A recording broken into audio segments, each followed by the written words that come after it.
So I'll give you a minute or so to read through it, take down what you want to take down, and we'll talk about it.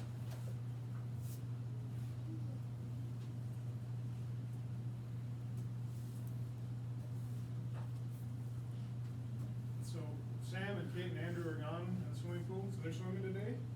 Yep. My kids will be happy.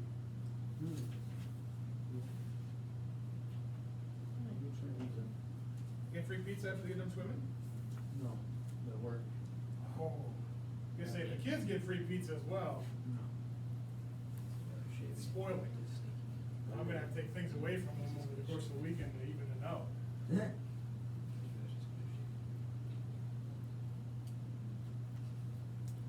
Check the seat, or check the back seat, have the golf cart.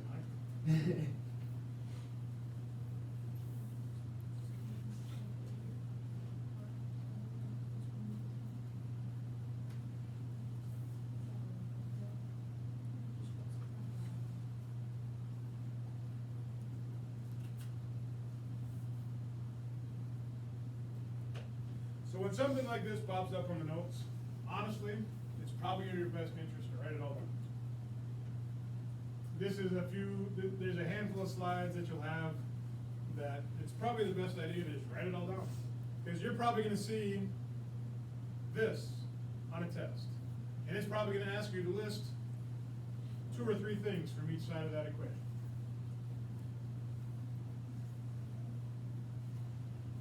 The test would be something like, hey, what did the North believe that led to the Civil War? Or what were some characteristics of the northern states? What were some characteristics of the southern states?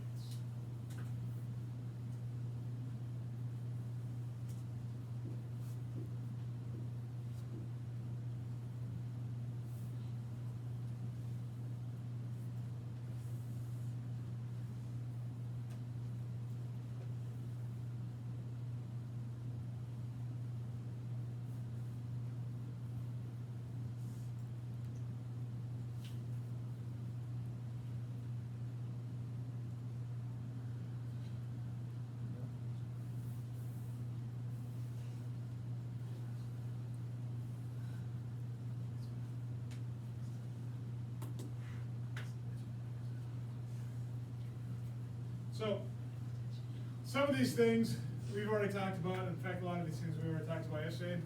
The North opposed slavery. We talked about how it was an industrial economy, and we talked about how it had cities, so there was more growth and more immigration population. Okay, so what that means is, if you're coming over from England or Ireland or Germany or Scandinavia, or where's your family from, J.O.? Germany. I'm going to go out on a limb and say Mason German's probably from Germany. Joe Schaefer is from Germany. Yeah, well, Schaefer. Any name that ends in ER, probably German. Mugly. Mugly doesn't sound German to me. Is it German? Okay, where does your ancestry come from? Okay. So wherever Muglies are from, as they come into a new country, typically your best opportunity to find employment, find a place to live, and find other people that are from your same country are in big cities. So if you ever go to New York City, it's not as much anymore, but at one point New York City was basically split up into a whole bunch of different towns and people that were like, so you had like Little Italy and Chinatown and the Irish Quarter, and you had all these different places because as soon as somebody from that place came in, that's where they went to live. Okay? South, the agriculture economy approved slavery, very few cities. Because they didn't have any cities, they had very little immigration. Bless you. Now, 2 of the things that are significant differences between the North and the South, and it's going to play a part in how the rest of the states are formed. It's also going to play a part when we get to the Civil War. The North used railroads a lot more. So in the North, there was a whole bunch of railroads crisscrossing back and forth. The South, did you guys ever read Huckleberry Finn? Okay, Mark Twain. Any Mark Twain book? John Wayne? Okay. So if you were ever made to read any Mark Twain books, like Huckleberry Finn, what was the other one? Tom Sawyer, thank you. Good. Okay, so if you're reading those books, it's all about the South, and in the South, everything was done on the river. So as you produce something, you put it on the river, you put it on a barge in the river, and you take it down to the other place and offload it on the barge. But everything in the South has a river that leads to some of the main export points that they could go in. A lot of the cities in the South sprung up on these ports. So that's what the cities were, where the ports were, where the ships would come in and they offload their cotton and tobacco and sail across the sea. Okay?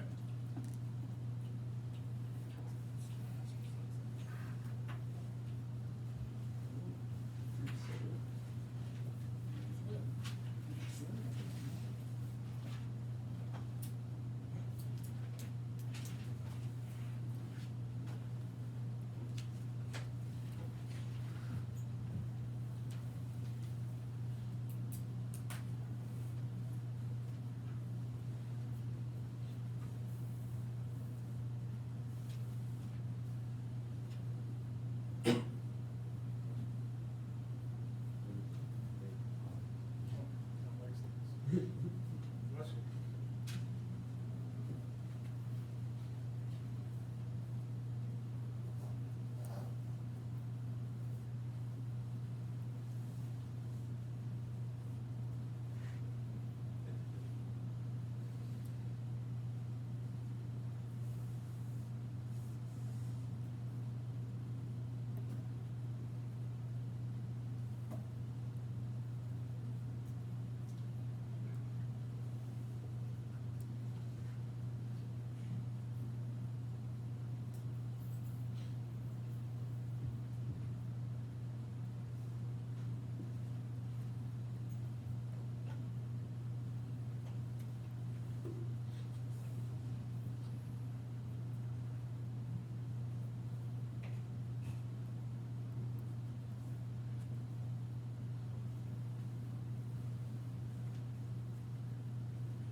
So as we're getting ready for the new presidential election of 1848, there's two parties that represent the United States. You have the Democrats and you have the Whigs.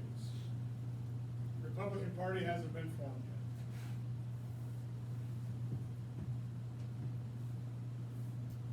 So the Democrats are the Democrats and the Whigs are the Whigs, and neither one of them really have anything to say about slavery. So there's a new party that forms, Free Soil Party. Free Soil Party springs up because of slavery. They're the first party to address the slavery issue.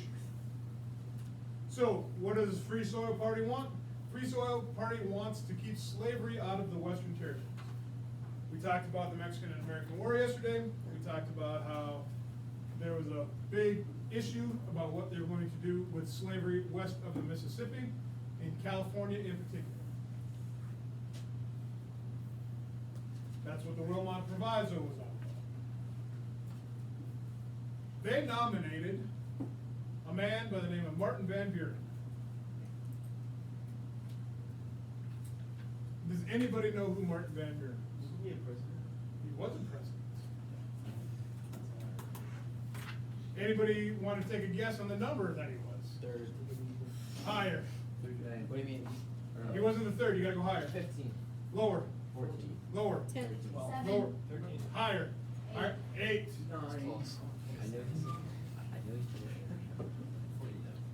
Martin Van Buren was the 8th president of the United States.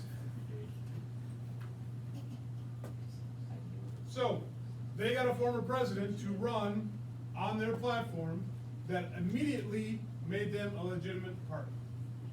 Okay, so, I'm gonna tie it back to something that's going on right now. There is talk of Donald Trump running for president again in 2024. There's also been some talk whether or not he will run as a Republican, because he's mad at the Republican establishment. Okay, so, what could happen is you could have a Democratic nominee, you could have a Republican nominee, and then you could have Donald Trump. And he would split off and run independently. Like in Okay? I'll take your word for it. So the thing that's unique about this, okay, the thing that's unique about this is Donald Trump decides to break off and run as an independent. It's not just some random dude running as an independent, because there's random dudes that run as independents all the time. Ralph Nader runs for president 5, 6 times. Okay, we'll talk about a guy who, in about 100 years from now, runs for president like 7 times. He's a communist. He runs as a socialist. He runs for president 7 times. Never wins, obviously, because when I say his name, when we talk about it, you're I've never heard of that guy. And until I started teaching this class, I'd also never heard of that guy. So it's one of those deals where the thing that makes this unique is Martin Van Buren isn't just some random guy. He's a former president. Donald Trump, if he decides to run for president as an independent, he's not just some random guy who wants to be president. He was a president. That will immediately give whatever that party is a significant chance of victory.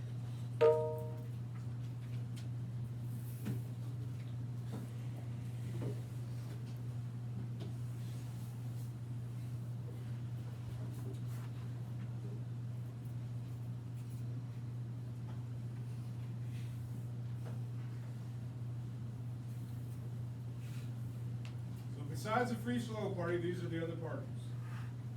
We need to know all the different wigs. You should know the different ways. And like what they were.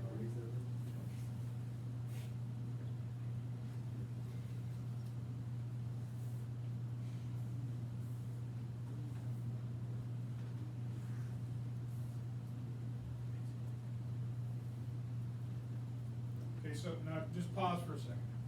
Okay, pause right. So as you write this down, so you have like cotton wigs. Okay? Cotton wigs and wigs are very similar, but cotton wigs are from industrial areas that needed cotton production. Okay? Conscious wigs. They were northern wigs who wanted to abolish slavery. Okay? So you don't have to write the entire sentence and all the words, just the main points.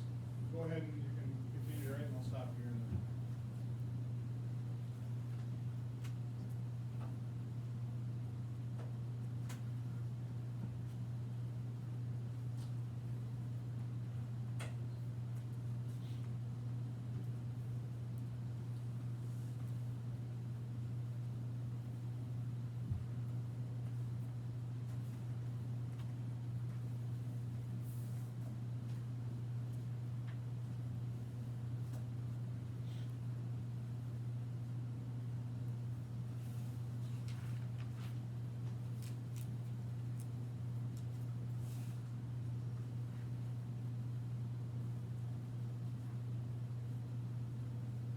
Yes, ma'am. So are the cotton wigs not southern, they just sided with the southern ones?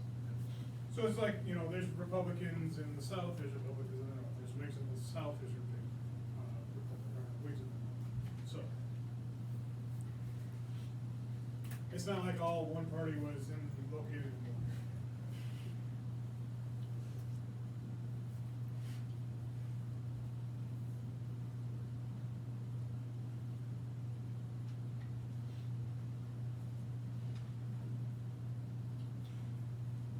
So you had different groups of people within the parties who wanted different things. You had Democrats who wanted popular sovereignty.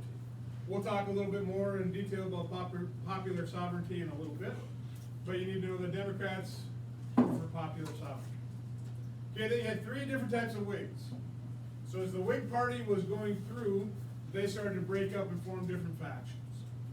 Okay? The standard old school Whig. So Whig heavy.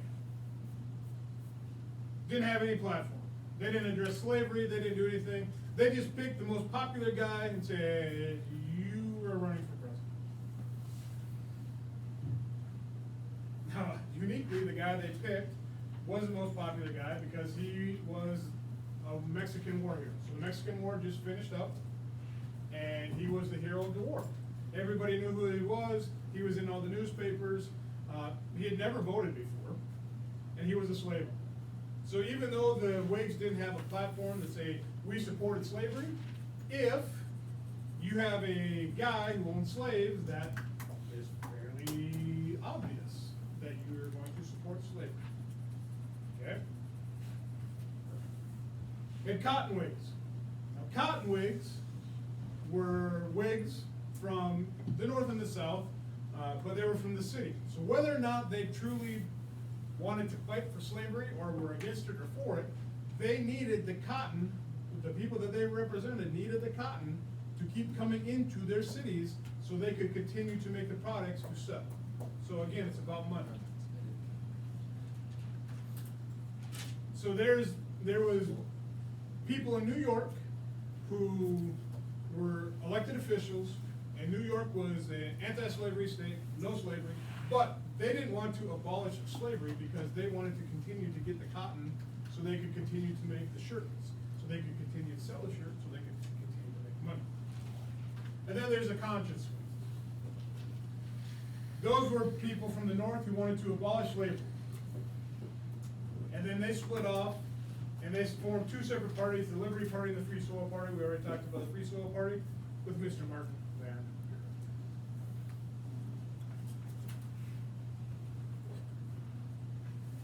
So those are the three cats. Lewis Cass was a Democrat, never heard of him. Martin Van Buren was a former president of the Free Soil Party, and he stayed a former president. You got Zachary Taylor.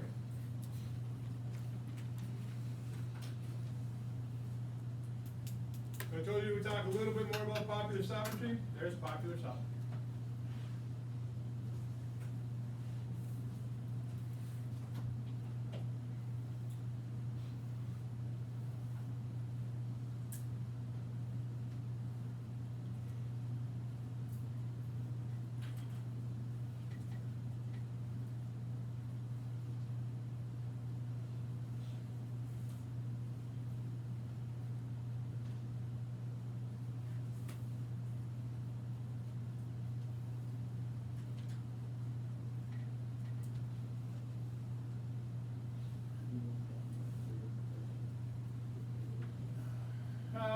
It probably wouldn't hurt you to list the three names of the guys.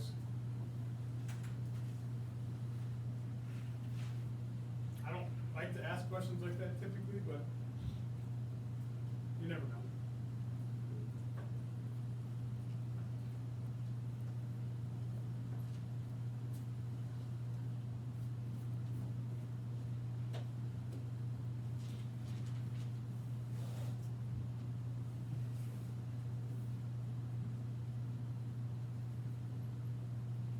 So for years and years and years, from the founding of our country until 1848, the Democrats, the Whigs, there's another party called the Tories, they all avoided the question of slavery. Nobody wanted to deal with it. Everybody wasn't that fond of it, but nobody wanted to outlaw it because it's the way that the business had always been done, and as soon as you start screwing with people's business and their money, you're going to have bigger problems. Okay, so popular sovereignty is every territory, every state that comes into the Union gets to vote, their people get to vote on whether or not they want to be free or slave. So we hold a vote. If more people say free than slave, then that's a free state. If more people say slave than free, then it's a slave state. Okay? So it's a way for people in charge to not really make any decision and justify their lack of making a decision. So I got a scenario for you. We get back from the game tonight, and I see Joey Heim hop in his bright yellow pickup and crack a beer and drink it. I'm the only one that saw it. So now I have a decision. Do I report Joey? Do I not report Joey? But I don't feel comfortable making that decision. So I call the team together. I have a secret meeting with the team. And we all stand up and we vote. Raise your hand if you want Joey kicked off the team. Okay, raise your hand if you want Joey to stay on the team. And there's a whole bunch of reasons. Did Joey break the rules? Joey broke the rules. Does Joey being kicked off the team decrease our chances of winning? It does decrease our chance of winning. Did I make a decision about anything? No.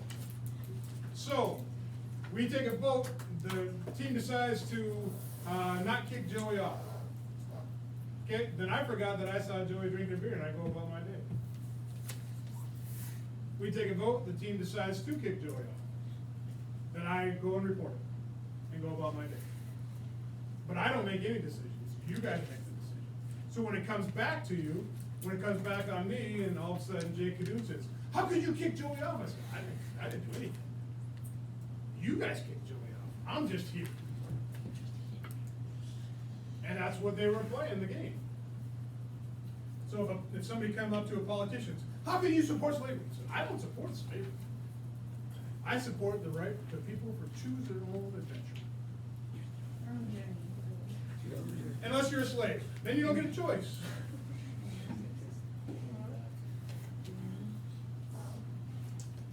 So, there was the winner, there was the loser. Martin Van Buren got 10% of the votes.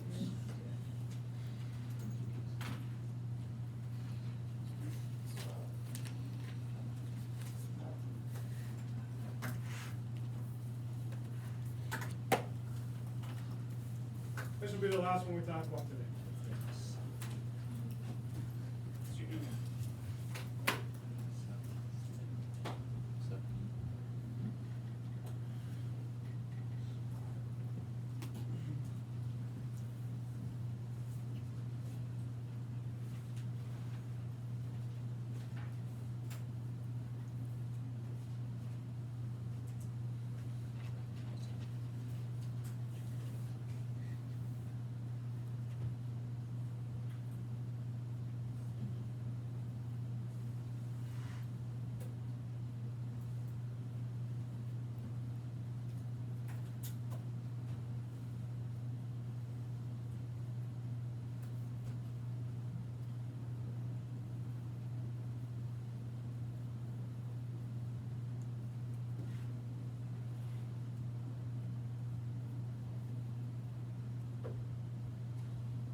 So in the Compromise of 1850, there's three sides. So there's the North, there's the South, and there's the West.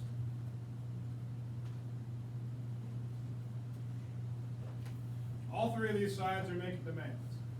Today we'll talk about the South. On Monday we'll talk about the North and the West. Representing the South was a guy by the name of John C. Calhoun.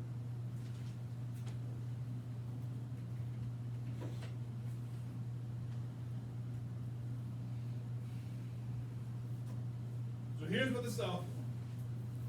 The South wanted the North to enforce the fugitive slave law. We'll talk more about the fugitive slave law at a later date. The South wanted California.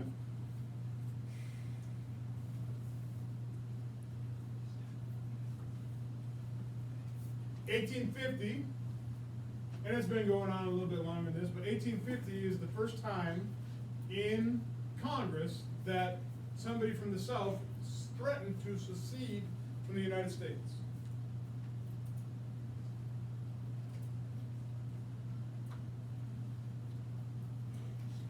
And they said we should have two presidents, one for the North, one for the South.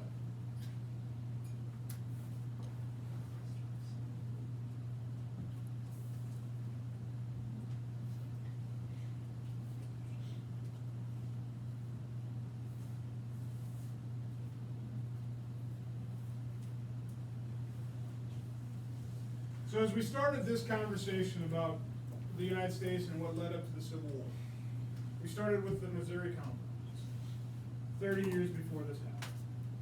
The Missouri Compromise said, we're going one for one, one free, one slave, one free, one slave. It was a problem before that.